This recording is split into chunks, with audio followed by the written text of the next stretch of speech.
¿no? Que puede agraviar al niño, que puede ser física, psicológica, sexual o incluso accidental, y que generalmente no es accidental el trato hacia un menor. Generalmente el agresor en relación a la edad del sujeto de maltrato, que puede ser niño o adolescente, siempre tiene mayor edad, ¿no? Entonces vemos aquí bastantes escenas que llaman la atención, ¿no? Por ejemplo, un niño que está en el extremo superior izquierdo, vemos un niño que está llorando, ¿no? Le están jalando la oreja, pero tiene zonas ecmóticas, una quemosis en el ojo, a nivel del párpado inferior, tiene lesiones traumáticas a nivel de la región mentoniana y a la región malar derecha, está con epístasis, ¿no? O sea, claramente esto es una escena de maltrato físico grave. Luego tenemos en el extremo inferior izquierdo, tenemos un niño que se está cogiendo, ¿no?, la cabeza y que probablemente haya sido sujeto de una violencia psicológica, ¿no? Generalmente los niños se deprimen, ¿no?, y tienden a ocultar su cara, ¿no? Como ustedes ven acá también en el extremo inferior derecho, vemos a niños que probablemente son maltratados psicológicamente o abusados sexualmente, como el caso de esta niña, ¿no? Que vemos que va de la mano de una persona extraña y por unos sitios pues inadecuados para un menor, ¿no? Entonces, generalmente el maltrato es infligido la persona agresora suele ser dentro del entorno familiar. Generalmente puede ser dentro de los progenitores, ¿no? También puede ser por el cuidador o por una persona que tiene poder sobre el niño. Entonces, si estamos en el entorno familiar, se ha visto que cuando hay violencia familiar, eh, las personas más vulnerables son las mujeres y los niños. Entonces, cuando la madre suele ser agredida por el padre o por su pareja, que a veces no es el padre del niño, suelen descargar toda esta frustración sobre los niños, ¿no? Entonces, si ocurre en el hogar, la principal agresora suele ser la mamá, pero dentro de un entorno de violencia familiar. Ahora, el maltrato puede ocurrir dentro del hogar, que es bastante frecuente, pero también puede ocurrir en el colegio o fuera del entorno escolar o familiar en cualquier lugar de la comunidad, ¿no? Por ejemplo, en la escuela hay profesores que suelen ser agresores natos, ¿no? Como tienen poder sobre el niño, los pueden maltratar generalmente psicológicamente, porque ya físicamente no lo pueden hacer. Antes había un adagio muy común que era letra con sangre entra, ¿no? Entonces los profesores se permitían tratar con reglazos a los niños, ¿no? O jalarles el cabello o las orejas, o avergonzarlos, ¿no? Yo he sido testigo, por ejemplo, de cómo castigaban a los niños, no salían al recreo y durante los 15, 20 minutos que duraba el recreo, los ponían de rodillas contra la pared, ¿no? Entonces ese tipo de agresiones ya van disminuyendo, pero no han desaparecido. Entonces, a la comunidad, ¿no? Puede ser de repente en un parque o en un lugar de afluencia pública donde muchos adultos pueden agredir a los niños, ¿no? Por ejemplo, si es una cancha de fútbol, ¿no? Los mayores quieren jugar y botan a los niños, ¿no? O les sueltan perros, o sea, varios tipos de agresiones en que el niño se va a ver afectado. Y esto obviamente va a repercutir en el desarrollo biopsicosocial tanto del niño como del adolescente, ¿no? Generalmente eh, los niños quedan con marcas psicológicas que son difíciles de borrar en el transcurso de su adolescencia o de la vida adulta, ¿no? Y esto es un problema generalizado a nivel mundial y las consecuencias pueden ver a corto plazo. Por ejemplo, si es una agresión física, puede incluso ser tan grave que puede ocasionar la muerte, ¿no? O a mediano o largo plazo ya la repercusión generalmente psicológica, social, a veces estos niños o adultos ya no se pueden desempeñar bien, siempre van a ser temerosos, no van a poder lograr un desarrollo óptimo para poder salir pues a enfrentar la sociedad solos, ¿no? Entonces van a siempre a necesitar un apoyo de la familia o de la sociedad. Entonces muchos padres, a pesar de que hay leyes ya que protegen al menor contra los castigos físicos, muchas veces los padres se creen con todo el derecho de ocasionar daño físico, ¿no? O que ocasione dolor para poder tratar, entre comillas, de corregirlo, ¿no? Entonces, hay ese concepto erróneo de que el castigo físico, el niño por temor puede aprender, pero sabemos que esto no es una cosa cierta, al contrario, se tiene que criar con amor, se tiene que educar dando buenos ejemplos, ¿no? Entonces, ese error de que a fin de disciplinar al niño lo tienen que agredir físicamente, tiene que ser desterrado, pero eso es una educación para la población que, a pesar de que existen las leyes, no se controla. Seguimos viendo niños que son realmente maltratados, ¿no? Según la UNICEF, 4 de cada 5 niños en la región de Latinoamérica sufren este tipo de agresión física. En nuestro país es bastante frecuente. Existen pues aspectos legales, existen leyes que tratan de proteger al menor contra el maltrato infantil. Tenemos que hacer este enfoque como un enfoque de derecho del niño, ¿no? No de protección al menor, sino de derecho que tiene todo ser humano de ser respetado en su integridad física, psicológica, mental, social. Entonces, resumiendo, los tipos de maltrato, entonces maltrato físico, psicológico o emocional. También podemos hablar de que la negligencia o abandono es un tipo de maltrato por omisión, ¿no? Y niños, por ejemplo, no los vacunan, no les compran ropa, no los mandan al colegio. Por ejemplo, en las zonas rurales es muy frecuente que se preocupen de la educación en algunas zonas rurales de la sierra o de la selva. Utilizan al varoncito como para mandarlo al colegio, en cambio a la mujercita para que pase el ganado o se quede ayudando en las labores de agricultura o labores domésticas. O a veces reemplazan a la mamá para que la mamá vaya a realizar las labores de agricultura. El abuso sexual es una condición que realmente está incrementándose día a día, ¿no? El abuso sexual no solamente es el que se consume el acto de sexual de violación, sino que podemos desde pornografía infantil, desde tocamientos indebidos, ¿no? Hasta las prácticas de abuso sexual. Y eso lo vemos cada vez más en nuestras niñas, son madres adolescentes productos de violación. Otro tipo de maltrato es la explotación comercial, que incluso a veces es de los mismos padres, ¿no? Que mandan a sus niños a pedir limosna y para poder incrementar sus ingresos económicos, o también que los expongan a actividades, por ejemplo, a niños que salgan en comerciales, ¿no? Y como la imagen corporal de una niña bonita es una niña delgada, a veces lo someten a dietas muy estrictas, eso también es un tipo de maltrato, ¿no? Y el último que vamos a desarrollar es el síndrome de Munchausen, ¿no? Por poderes. Entonces, donde generalmente la agresora es la madre y trata de inventar enfermedades o patologías orgánicas que el niño no tiene, pero con tal de que le presten atención a ella, ¿no? Generalmente son madres que tienen conflictos de pareja con los progenitores del niño y inventan enfermedades para tratar de mantener la atención de la pareja. Ahora, en cuanto a los datos estadísticos, cada vez van incrementando, ¿no? Como les repito, se han incrementado después de la pandemia, aunque no aparezcan en las estadísticas.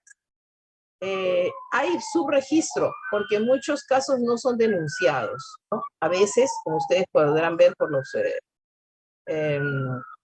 medios televisivos o de redes sociales, son los vecinos o los profesores de los niños, o a veces los mismos niños cuando ya están en capacidad de hacerlo, los que denuncian, ¿no? Sobre todo los castigos físicos lo que llama más la atención es la agresión física y la agresión sexual, más no la agresión psicológica, ¿no? El maltrato psicológico casi nunca es denunciado.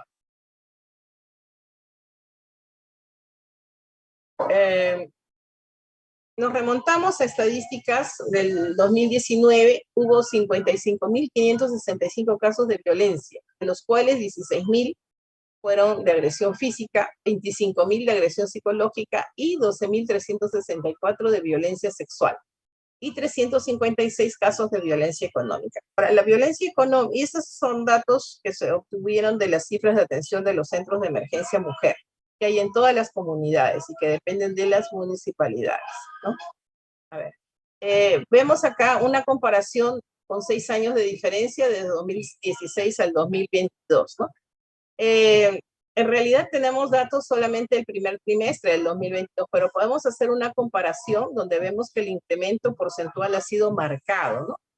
Si en el 2016 tuvimos que de enero a diciembre habían 7.867 casos en 12 meses, los reportes estadísticos en el primer trimestre del 2022 vemos que hay afectados 9.190, han sido denunciados 9.190 casos de maltrato físico, ¿no? Miren cómo si nosotros lo extrapolamos a todo el año, ¿no?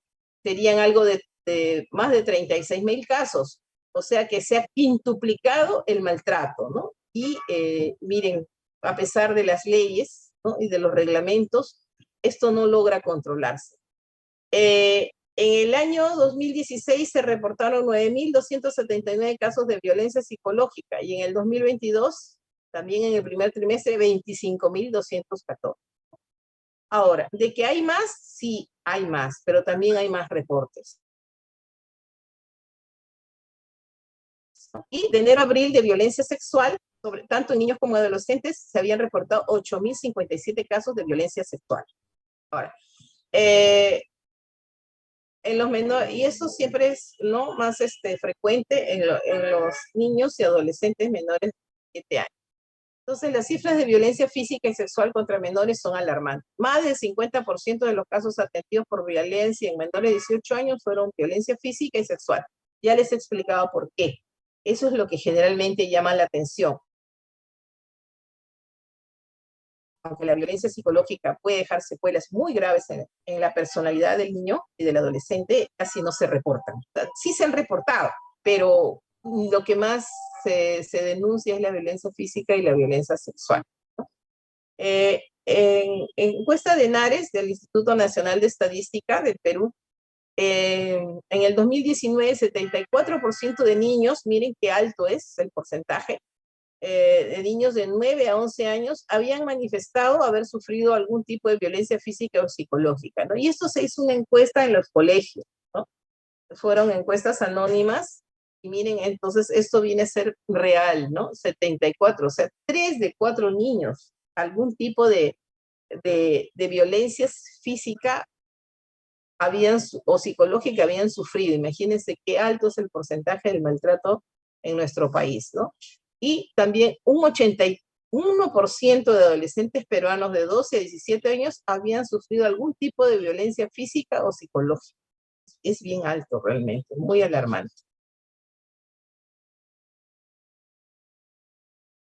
Muy bien. Entonces, a veces nosotros nos enteramos de maltratos graves, ¿no? Por ejemplo, esta es una publicación que salió por televisión, el caso de un niño de 8 años, que ustedes saben que Puno es un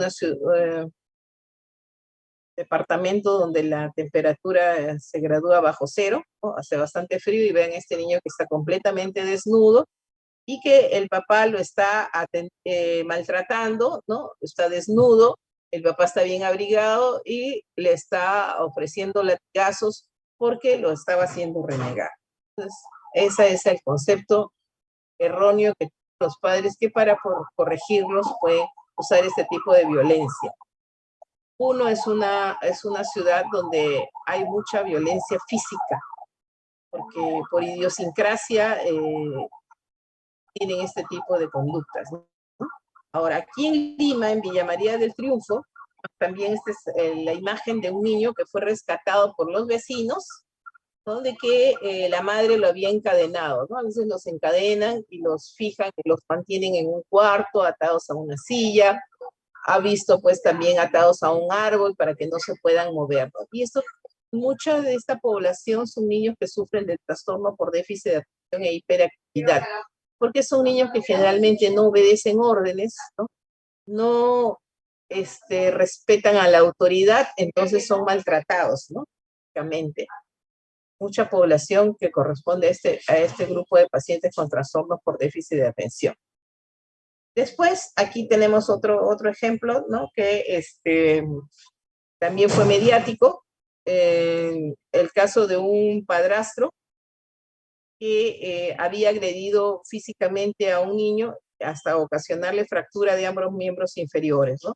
Esto fue en el 2018 y obviamente se pedía prisión preventiva contra este agresor, porque las leyes respaldan que puede tener pena de cárcel cuando se agreden a menores de 14 años.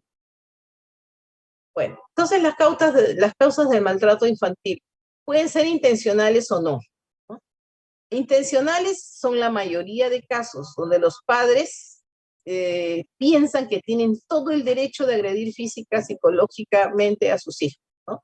Ahora, puede ser no intencional, de repente una madre adolescente que no tiene o no tiene ni siquiera la preparación, por ejemplo, una adolescente de 12, 13 años que pueda abandonar a su niño, pues de repente no es intencional, sino que no tiene los recursos, no está preparada, porque de repente a ella la botaron de su casa, entonces puede abandonar a su hijo, o puede de repente mientras ella le pueda dar de lactar, lo puede mantener, ¿no? O ya no le alcanzan los recursos para dar la alimentación, entonces son niños que abandonan en la calle y los encontramos desnutridos. Entonces, en ese caso de una madre adolescente que abandona a su hijo, podría tal vez no ser intencional, sino que no tiene los recursos,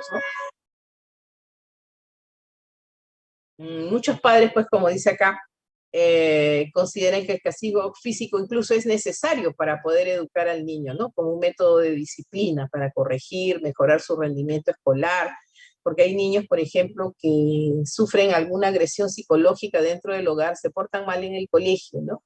Los quieren expulsar por mala conducta, llaman a los padres y lo primero que hacen pues es los castigan físicamente, o sea que doble maltrato, ¿no? Doble maltrato. Entonces, psicológico. Ahora, los factores de riesgo, pueden haber factores de riesgo intrínsecos, ¿no? Hay una población que generalmente es maltratada, los niños prematuros, sobre todo aquellos que tienen secuelas o que tienen malformaciones congénitas, ¿no?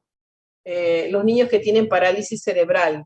Generalmente estos niños dan mucho trabajo a la mamá, ¿no? La mamá pues se siente agobiada, agotada. Generalmente estos niños pues como, ¿no? Tienen que llevarlos continuamente al hospital. La madre tiene sentimientos ambivalentes. Por un lado dice querer mucho a su hijo y por otro lado pues los agreden, ¿no? Psicológicamente. Aquellos niños con enfermedades crónicas, como les repito, los niños con trastornos por déficit de atención y hiperactividad, los hijos adoptados o los hijastros, ¿no? Los hijos adoptados, a veces el maltrato es encubierto porque hay como una sensación de sobreprotección que también es una especie de maltrato, ¿no? Los padres adoptivos tienen mucha ansiedad por tratar de tener hijos y cuando les llega un hijo adoptado a veces los sobreprotegen y la sobreprotección no los deja desarrollarse adecuadamente. En el caso de los hijastros, ¿no? Entonces a veces las parejas, ¿no? Tanto las mujeres como los hombres, delante de su compañero, de su pareja, no muestran el rechazo al hijo biológico de su pareja, pero cuando está ausente, en ambos casos se da, que son maltratadores, ¿no?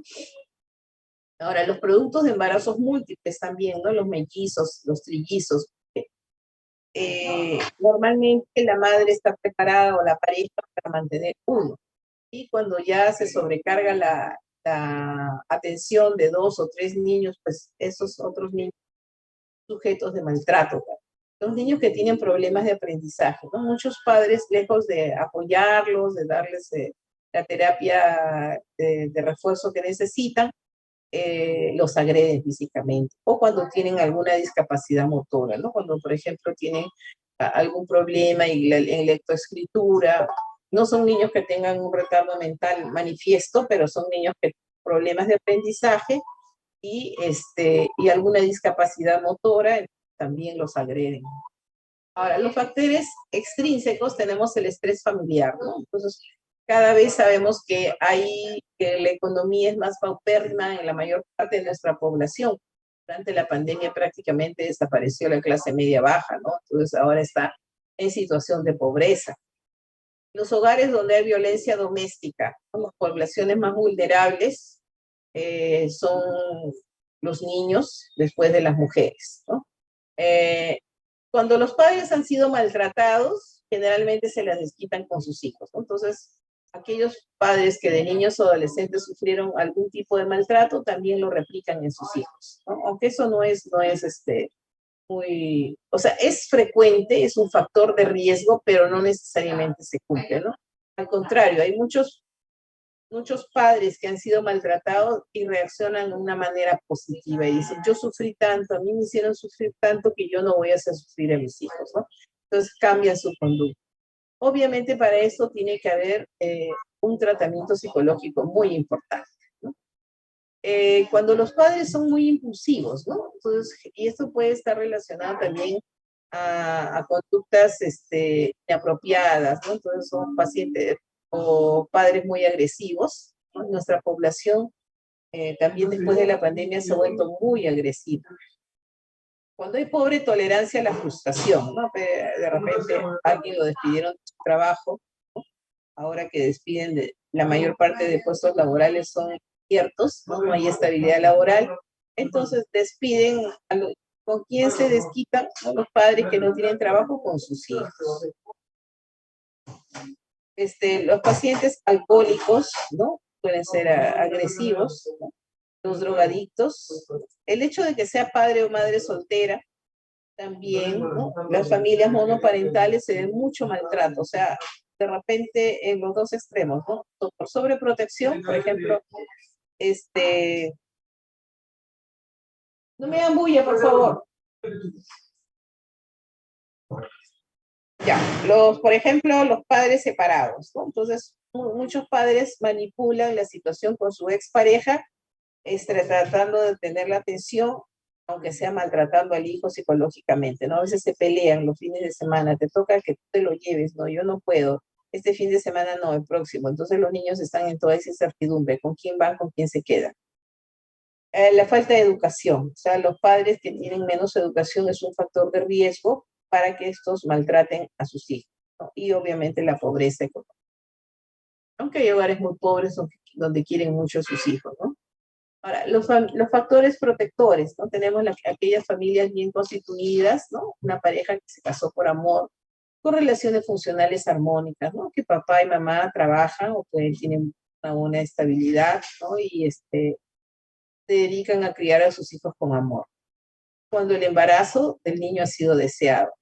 Cuando se logra hacer una vinculación sólida entre el hijo y el familiar adulto, ¿no? Puede ser que haya un hijo enfermo, con alguna enfermedad crónica, con una malformación, pero si los padres son maduros, son bien formados, ¿no? Entonces desarrollan una vinculación fuerte con el hijo y no lo maltratan. Cuando estos padres no han sido maltratados, ¿no? Es un ejemplo de que han vivido una vida en su hogar feliz, suelen tener hogares felices, ¿no? Suelen criar a sus hijos con bastante dedicación. Y generalmente los niños sanos y que no tienen dificultades en su desarrollo ni dificultades de aprendizaje también suelen ser niños que nadie los maltrata. Entonces, esos son los factores de protección. Ahora, ya sabemos que los principales agresores suelen ser los progenitores. Ahora, se da el caso, ¿no? De que y entre el papá y la mamá, ¿quién es más agresor contra la población infantil? La mamá, porque el papá se va a trabajar y se quedan a cargo de la mamá. Así no se queden a cargo de la mamá, así la mamá trabaje, ¿no? siempre tiene mayor vinculación con los hijos, ¿no? Les sobrecarga el trabajo, sobre todo si son niñas mayorcitas, les sobrecargan el trabajo y los pueden insultar. Por ejemplo, en esta diapositiva vemos que la mamá le está diciendo al hijo que es un inútil, ¿no? Y el papá, bueno, de repente para apoyar a la mamá, ¿cuál es el castigo? Aparte que ya la mamá lo está maltratando psicológicamente, el papá lo deja sin comer. Es un maltrato que se ponen de acuerdo papá y mamá. La principal agresora generalmente es la mamá. En la población de 0 a 5 años, ¿no? Que el tipo de violencia física entre el padre y la madre, 92%. ¿No? Violencia sexual, la madre o el padre, 19%. Ahora, en el caso de violencia sexual en la población de 0 a 5 años, generalmente es una madre que tiene una nueva pareja y para que no se aleje la pareja permite que maltrate a sus hijas, sobre todo mujeres, ¿no? En cuanto a la población de 6 a 11 años, también en cuanto a violencia física, los padres son los principales agresores, ¿no? En realidad en todas las edades, ¿no? En todas las edades los principales agresores son los padres. Y violencia sexual, vemos que en la población de 0 a 5 años, los progenitores en un 19%, la población de 6 a 8 años ya no están los progenitores, sino los tíos, tías, ¿no? En los adolescentes pueden ser los vecinos u otras personas del entorno familiar. Entonces siempre hay que hacer una buena historia clínica y tratar de, cuando nos llegue un niño con maltrato, algún tipo de maltrato, tratar de descubrir quién es el agresor, porque no solamente tiene penas, ¿no? Hasta de cárcel, sino también hay que inculcarles, ¿no? El respeto al niño. Ahora, el maltrato físico generalmente se puede hacer con la propia mano, violencia física manual o a través de objetos, ¿no? Como correas, látigos, cables, sogas, cadenas, ¿no? Entonces, inclusivamente no solamente son los golpes, ¿no? Sino como les contaba, que arrodillen al niño que ya está sufriendo un maltrato doloroso, que los obliguen a permanecer arrodillados, ¿no? En las horas de recreo. Entonces, los más comunes son los jalones de oreja, los empujones, las sacudidas, los puntapiés o arrojarlos al suelo, o golpearlos contra la pared. Entonces, cuando nos llega un niño a emergencias, generalmente también son llevados por los padres, ¿no? O por algún familiar cercano. Entonces, tratan de inventar, dar unas explicaciones que no corresponden. Por ejemplo, pueden decir que este niño se cayó. Y sabemos que cuando un niño se cae, no son las lesiones, las agresiones, por ejemplo, de un puñete, de un empujón, de una sacudida, suelen ser las que presenta ese niño, ¿no? Ese niño, por más que se caiga a esa edad, no se golpea de esa manera la cara. Entonces, los síntomas que generalmente que presentan los pacientes maltratados son los ojos con equimosis, las fracturas óseas inexplicables, a veces dicen que se cayó de la escalera, que se cayó de la cama, que se tropezó y realmente pues son fracturas inexplicables, ¿no? O que tengan marcas de contusiones o hematomas, ¿no? Por ejemplo, este niño tiene huellas en la espalda de maltratos con la correa, ¿no? Esas cosas son inexplicables. Entonces, cuando tenemos que sospechar de un niño maltratado, cuando presente hematomas o contusiones en áreas donde las actividades normales de la infancia no producirían este tipo de lesiones, ¿no? Porque dicen que se cayó jugando. A ver, ¿quién cree que ese niño se cayó jugando fútbol de cancha? O que se cayó de la escalera.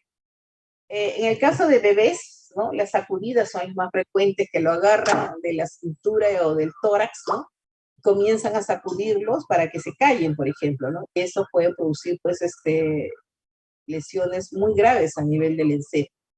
Otras causas de maltrato, por ejemplo, huellas de quemaduras con cigarrillo, ¿no?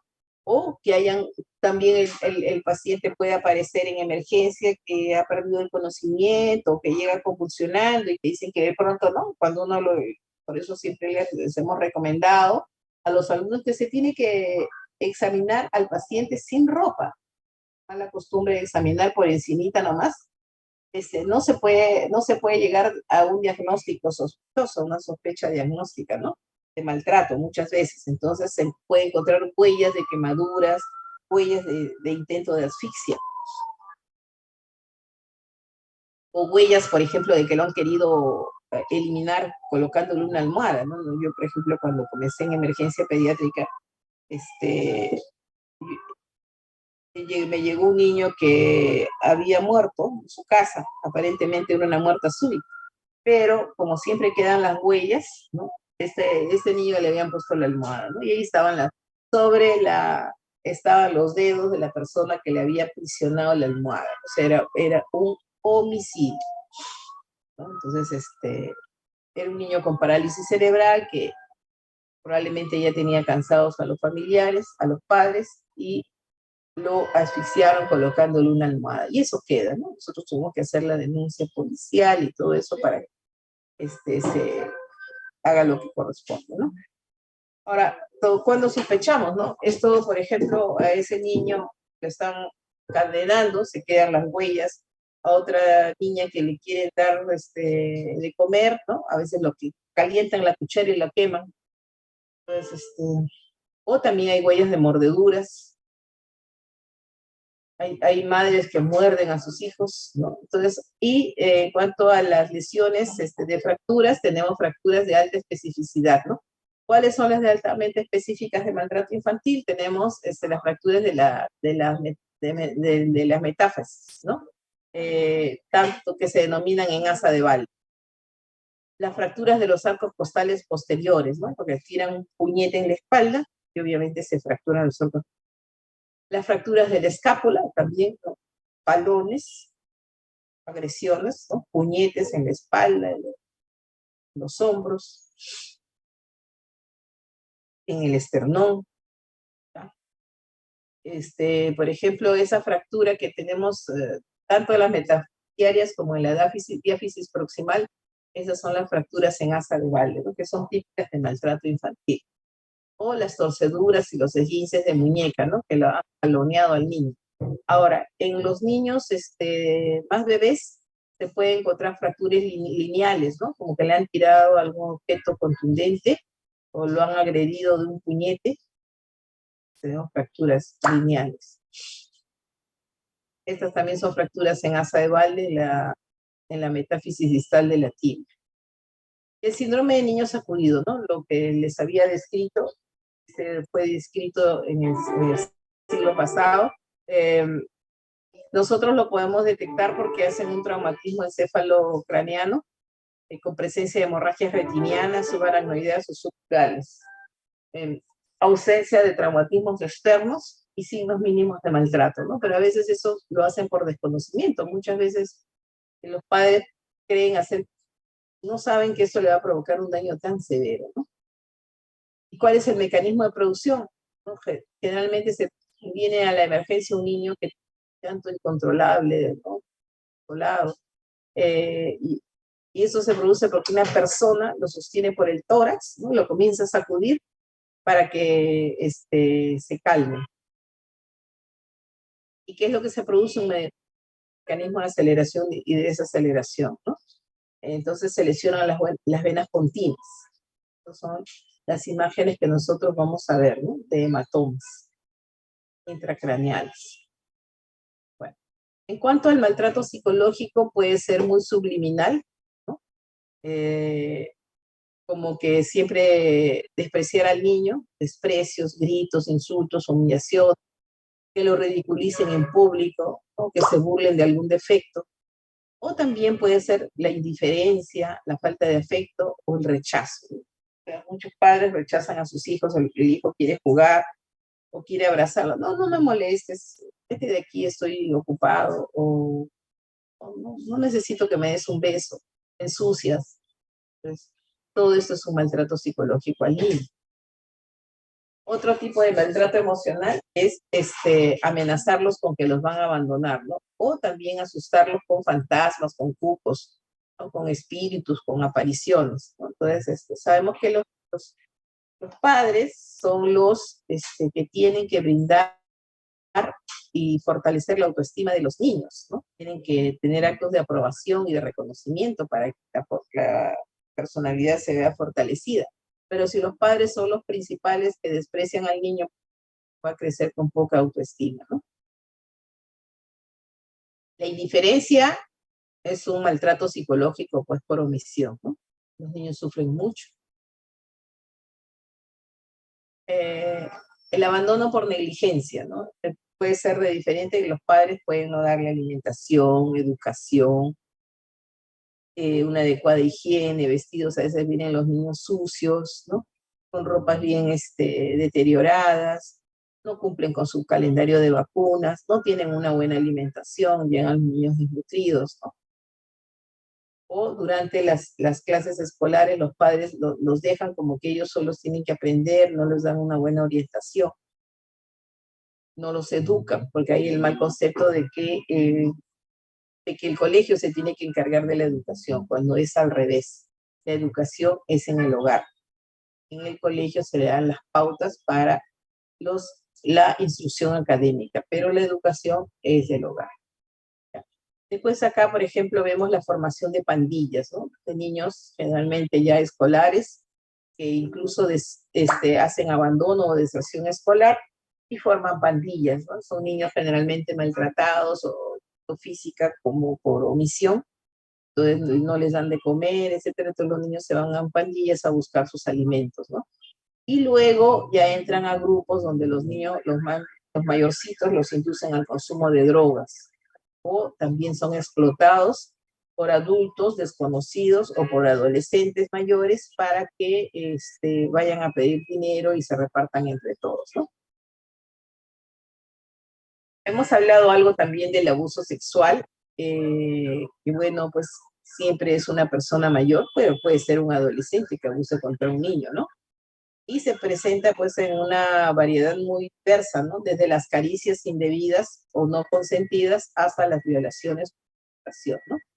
Entonces el abuso sexual se considera cualquier actividad con un niño con el fin de satisfacer deseo sexual de un adulto o de un niño mayor o adolescente que de repente tiene alguna relación de poder, de responsabilidad o de confianza, ¿no? Incluso que un adolescente de 14, 15 años le enseña a un niñito de 5 o 6 años imágenes pornográficas, también es un tipo de abuso sexual, ¿no?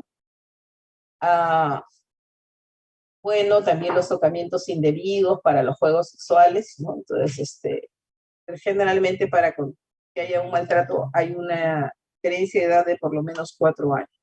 Y a veces no existe ni la fuerza ni nada de eso, ¿no? Pero el inducir a un niño a ver esas imágenes, o ver algunas madres también se desvisten delante de sus niños, ¿no?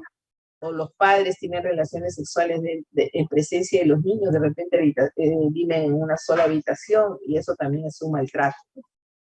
El niño ya pues ha desarrollado sus instintos sexuales, entonces también es un maltrato de que tengan relaciones dos adultos en presencia de un niño.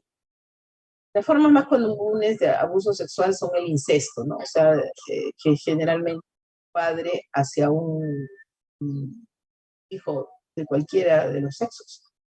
En los últimos días hemos visto de una violación de un padre a su hijito de 11 meses, ¿no? Impresionante, ¿no? La violación, que pueden ser de hermanastros, ¿no? O de tíos, o del mismo padre, o de tíos que vivan o del padrastro, ¿no?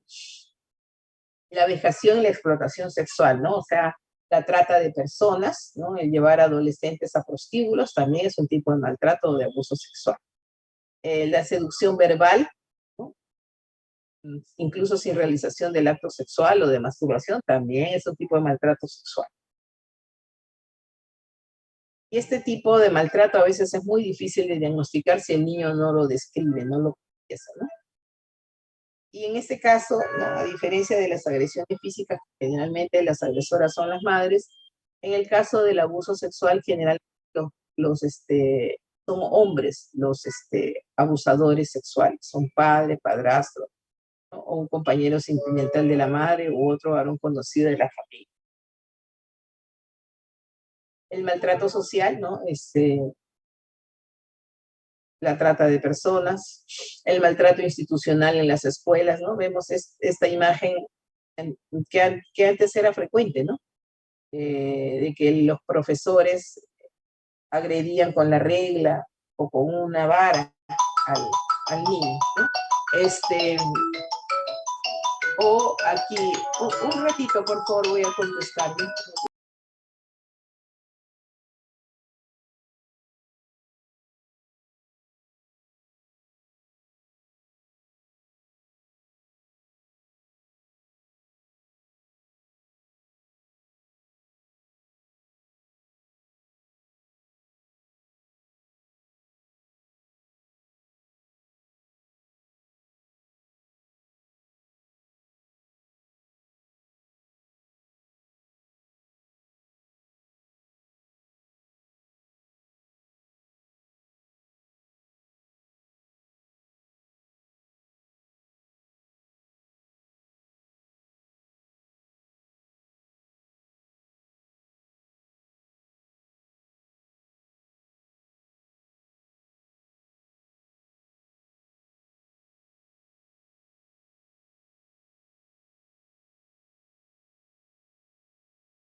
Doctora, disculpe, su micro está apagado.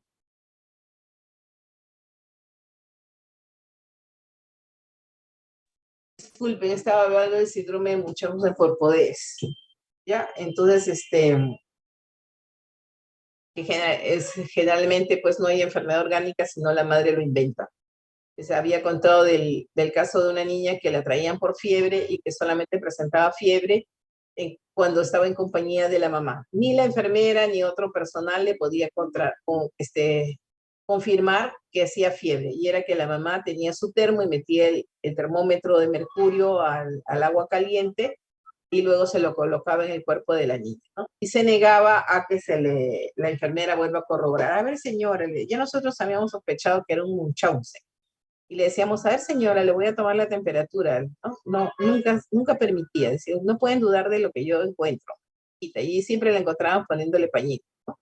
Entonces, aquí, por ejemplo, vemos que la mamá, la niña está totalmente triste, ¿no? Y la mamá está inventando, ¿no? Viene el médico y no encuentra lo que la mamá describe. Ahora, los síndromes, el diagnóstico, ¿no? Entonces, si es una agresión física, vamos a ver las lesiones que hemos descrito como características a nivel de la piel, de las mucosas, de los huesos, ¿no? A nivel osteomuscular. Falta de cuidado y higiene, la mayoría vienen así en situación de abandono. También retraso pondoestatural, desnutrición, trastornos de comportamiento, ¿ya? Obviamente tenemos que hacer una historia e investigar el estudio, informe psicológico, informe social de los padres, ¿no? Y del entorno familiar en general. También podemos hacer exámenes de ayuda diagnóstica, ¿no? Entonces, las consecuencias son pues que pueden traer trastornos a mediano y a largo plazo que ya hemos descrito, ¿no? Trastornos de conducta, trastornos emocionales y sociales. En el hogar, obviamente los niños bajan su autoestima y pierden la confianza en sus progenitores. Y en la escuela se traduce por rendimiento escolar bajo, ¿no? Retraso, repitencia escolar o deserción. Entonces, de todas maneras, tenemos muchas campañas, ¿no? Para tratar de contrarrestar el maltrato infantil. Y eso requiere de un abordaje multisectorial, ¿no? Entonces, primero tenemos que tratar de involucrarnos y en hacer un diagnóstico. Entonces, el rol del pediatra es fundamental, aunque algunos pediatras, no sé dónde se formaron, pero creen que es trabajo del asistente social. No es trabajo del asistente social, es responsabilidad de todo el equipo de salud, incluso tiene que ser comandado por el pediatra, para hacer un diagnóstico oportuno, ¿no? Hacer partícipe de todo el equipo multidisciplinario y luego orientar a los padres para evitar, ¿no? la prevención primaria, entonces, evitar factores de riesgo y si es que existen, actuar sobre ellos, ¿no? Favorecer los factores protectores, difundir los derechos de los niños, y esto se está haciendo cada vez con más frecuencia en los colegios, ¿no? Los niños saben cuáles son sus derechos y a dónde pueden denunciar cuando sufren de maltrato en su...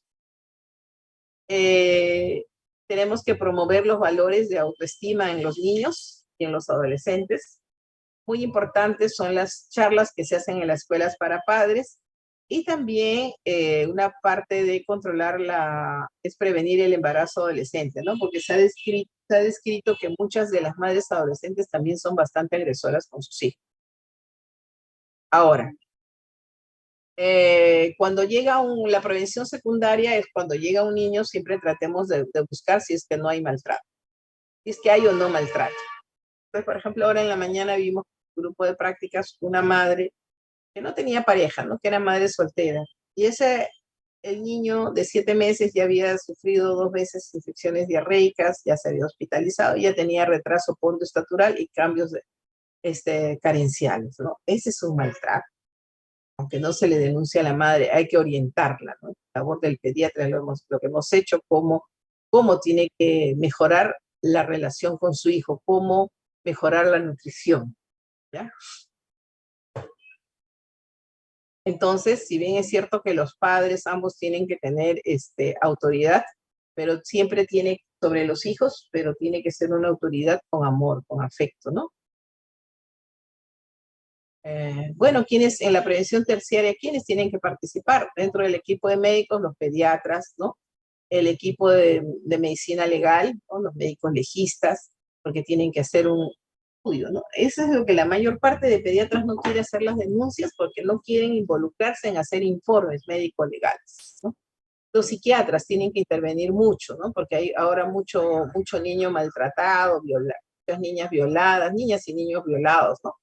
Entonces, luego que se hace el diagnóstico, tenemos que rehabilitar al paciente sujeto de maltrato, ¿no? Tanto al niño como al adolescente, pero no solamente se tiene que rehabilitar a la víctima, sino si el maltratador no tiene otras penas de cárcel, también hay que, digamos, que rehabilitarlo, ¿no? Hemos visto que muchos progenitores maltratadores han sido maltratados en su infancia o adolescencia. Todo el equipo tiene que participar. Los educadores, muchas veces son los profesores del colegio los que hacen las denuncias del maltrato, porque encuentran que los niños están con lesiones equimóticas. Esos niños no son llevados a la emergencia, a la consulta, ¿no? Pero los profesores detectan.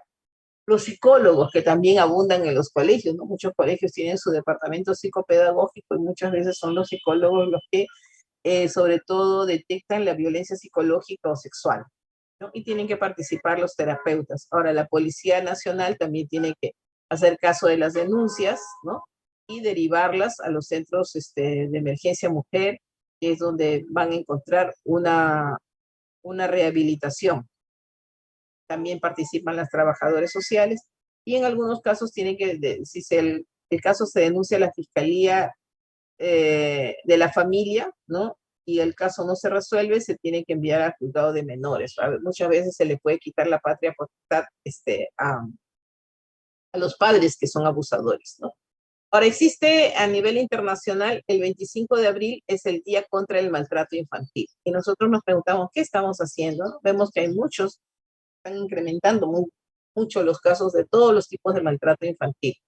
Entonces, tenemos que tratar de contribuir para parar el maltrato infantil, ¿no? Concientizar a la sociedad de que debemos de parar la población, pues, vemos cómo está incrementándose la violencia, ¿no? La violencia y la inseguridad ciudadana. Muchos de estos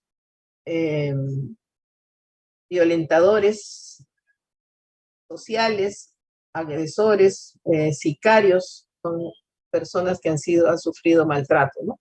Y a pesar de que existen las leyes de protección al menor, prácticamente no se soluciona el problema con las leyes, ¿no? Por ejemplo, vamos a mencionar la ley del niño, la niña y el adolescente, por ejemplo, la ley 26260, la protección frente a la violencia familiar, ¿no? La ley 30403, que prohíbe el uso del castigo físico y humillante contra niños, niñas y adolescentes. Ya se aprobó el reglamento de la ley, pero a pesar de eso no se puede controlar los castigos, ¿no? Ah, sí, pero que pasen nomás. Sí, sí, ya. Hay que decirle nomás a la enfermera. Llegó un documento. Ya, que pasen nomás, ya.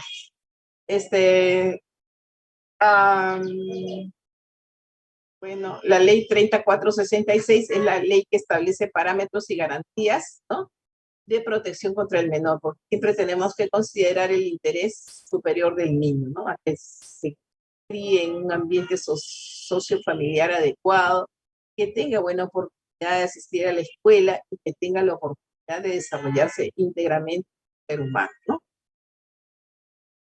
¿Dónde se tiene que realizar la denuncia? ¿No? Se tiene que realizar en los centros de emergencia mujer o en las comisarías. ¿Qué instituciones participan? ¿No? Las de MUNAS, el Instituto Nacional de Bienestar Familiar, que es el INAVIF, la Policía de Menores, ¿no? Tienen una casa hogar en Salamanca para los niños abandonados, ¿no? El Ministerio de la Mujer y Poblaciones Vulnerables y el Ministerio de Salud. Hay muchas ONGs, ¿no? Acción por los Niños, PRODES, ANAR, que es la Fundación de Ayuda a Niños y Adolescentes en Riesgo, ¿no? Y sobre todo, pues, la Organización de Cooperación Internacional, UNICEF. Todos estamos involucrados en controlar el maltrato infantil. ¿Qué penalidades tiene el agresor? Si el agresor, o sea, el castigo, no causa lesiones físicas, es una falta y se sanciona con servicio comunitario, ¿no? Pero en algunos casos el agresor puede perder la patria potestad del menor. En caso de que el maltrato provoque lesiones leves, se puede sancionar con 3 a 6 años de cárcel. Si el maltrato causa lesiones graves contra un niño o adolescente, las leyes peruanas establecen penas de cárcel para los agresores entre 5 y 10 años de cárcel, ¿no? Incluso la pena por no pasarle la pensión al hijo también tiene pena de cárcel, ¿no? En caso de que las lesiones graves hayan sido ocasionadas por algún progenitor, la sanción puede ir hasta 14 años de cárcel, además de perder la patria potestad, ¿no? Pero a veces no podemos sancionar la violencia psicológica, a pesar de que pueda dejar unas secuelas muy graves. Y bueno, a todo nivel nosotros tenemos que difundir, educar con amor, ¿no? Criar con amor. Acá les presento el caso de un niñito que tuvo un desenlace, de un maltrato infantil que tuvo un desenlace fatal, ¿no? Dio en el 2009.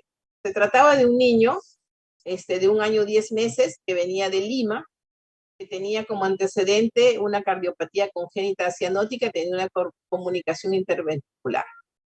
La madre es derivado de un hospital de la red, del Hospital Undarico Roca, donde la madre llegó refiriendo que el niño, bajando la escalera, se había atragantado con un chico. Que los padres, al darse cuenta que bajaban detrás del niño, esa es la historia que relató la madre, a tratar de inducirlo al vómito, ¿no? El niño se cayó por las escaleras y de esa manera lo llevan a la médica y cuando llega al hospital Uldarico Roca, llega en paro cardiorrespiratorio, lo intuban y lo transfieren al hospital Rebagliati ventilado con un resucitador manual, ¿no? Llegó este caso el 11 de febrero del 2017, ¿no? Luego de estar en shock trauma, lo ingresan a la UCI, ¿no? En la UCI encuentran que cuando llega a emergencia tiene una frecuencia de 117, frecuencia respiratoria de 30, estaba hipotenso con una presión arterial de 68,30. Como estaba con oxígeno intubado, estaba con 100% de saturación, estaba febril, pesaba 12 kilos y llegaba en malas condiciones, con palidez marcada de piel y mucosas, con las pupilas puntiformes, y tenía una sonda nasogástrica que tenía drenaje borrado. Los pulmones estaban con disminución de la amplexación, ruidos cardíacos rítmicos, tenían su soplo sistólico 2/6, el abdomen estaba distendido con ruidos hidroaéreos ausentes y, bueno, llega bajo efectos de sedación. Entonces, él hacía el diagnóstico de un paciente post-reanimación, post-paro cardiorrespiratorio, shock hipovolémico, hemoperitoneo, traumatismo esplénico, hepático y perforación intestinal. El paciente es sometido a la aparatomía exploradora, le realizan el lavado de cavidad, ¿no? Revisan la hemostasia, le hacen una rápida de anastomosis y drenaje de la hemoperitoneo, ¿no? Entonces, como tenía perforación intestinal, le hacen una pequeña recesión, una anastomosis duodeno-yeyunal, término lateral, le colocan un packing hepático porque tenía rotura hepática, también tenía ruptura esplénica. Y la evolución es desfavorable y fallece a los 3 días, ¿no? Entonces, en la tomografía se le encontraron fracturas óseas múltiples, recientes y antiguas, hemorragia intracraneana, ¿no? Y se hizo la sospecha, ¿no? Entonces, ustedes ven en la tomografía, donde tiene, pues, fracturas en asa de Valde, en los fémurs, en ambos fémur, ¿no? Una fractura en la metáfisis del brazo del húmero, del brazo derecho. Tiene fracturas lineales en la clavícula y a nivel del cráneo, ¿no? Y la tomografía mostraba, pues, tremendos hematomas, ¿no? Antiguos y recientes, ¿no? Entonces, el niño falleció. Y ese es un caso extremo, digamos, ¿no? Fatal, que fallece. ¿Y qué cosa era? Que luego ya, como hicimos la denuncia, luego nos enteramos de que el padrastro lo había agarrado a puntapiés en la escalera y el niño había rodado. Por eso que tenía traumatismos múltiples. Entonces, esos fueron lemas, ¿no? Del 2019, porque post pandemia, porque se dejó de trabajar mucho contra el maltrato, se incrementaron mucho las cifras. Entonces, los slogans del año 2019 era: la correa, la mano y la regla sirven para dar la ropa a la correa, las manos para dar caricias y las reglas para hacer tareas. Y el lema era: sin pegar ni humillar, es hora de cambiar. Entonces, todos tenemos que estar unidos contra el maltrato infantil. Chicos, no sé si tienen alguna pregunta.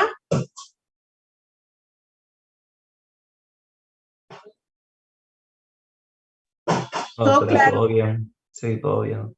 Muy bien. Entonces, como siendo la última actividad académica de clase teórica, les agradezco mucho su atención y con ustedes, la mayoría, no voy a tener otra oportunidad. Deseo muchos éxitos en su carrera. Prepárense bien para el examen del internado. Muchos tendrán que postular para ver una vacante. Todos van a llegar a ser internados, todos los que aprueben el curso, o sea, esfuércense para el último examen y para que la promoción, pues, en su mayoría pueda ser el internado, ¿no? Bueno, mejores deseos de éxito en la carrera que han elegido. Siempre tenemos que estudiar, tenemos que aprender. Cada día tenemos que ponernos una meta, algo más yo voy a aprender. Nosotros seguimos aprendiendo. Todos los que elegimos la carrera de medicina, la responsabilidad de estarnos actualizando continuamente para poder brindar una atención médica oportuna, de calidad a nuestros pacientes. Muchos éxitos, estimados alumnos. Buenas tardes. Muchas gracias, doctora. A ustedes. Buenas tardes. Gracias, doctora. Gracias a ustedes por la oportunidad. Acá me he escrito en el chat. Hasta luego, doctora, cuídese. Gracias. Muy bien, muchas gracias a ustedes también. Gracias, chicos.